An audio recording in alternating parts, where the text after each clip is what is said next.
மிதுன ராசி அன்பர்களுக்கான புத்தாண்டு ராசி பலன்கள். புதிய வேலை வாய்ப்புகள், வெளிநாடு யோகம், தொழிலில் வளர்ச்சி, முன்னேற்றம், புதிய சொத்து வாங்கும் யோகம் உண்டாகும். பண பரிவர்த்தனைகளை அதிக கவனமாக செலுத்துங்க. புதிய வாய்ப்புகள், செல்வ செழிப்பு உண்டாகும். ஷேர் மார்க்கெட் இன்வெஸ்ட்மெண்ட்டில் போடும்போது ரொம்ப யோசித்து கவனமாக செயல்படுங்க. இளைய சகோதர வழியே கருத்து வேறுபாடுகளும் உண்டாகும். கண் நோய், புதிய நோய் தொற்று, கேஸ் ட்ரபிள், ஹார்மோன் பிரச்சனை, பல்வலி ஆகியவை ஏற்படக்கூடும். குடும்ப உறவுகளிடையே உணர்ச்சி வசப்படுதல், பாசமிகு போராட்டங்களும் ஏற்படும்.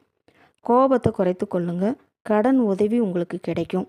புதிய வாய்ப்புகள் வர்றதுனால ஷேர் மார்க்கெட்டில் இன்வெஸ்ட்மெண்ட் பண்ணும்போது ரொம்ப கவனமாக நீங்கள் இருக்கணும். உங்கள் தொழிலில் மந்தத்தன்மையிலிருந்து சில மாற்றங்கள் ஏற்படும். இந்த வருஷம் உங்களுக்கு குரு பயிற்சி, சனி பயிற்சி, ராகு கேது பயிற்சி உங்களுக்கு பல மாற்றங்களை செய்ய போகுது. வாழ்த்துக்கள். வாழ்க வளமுடன்.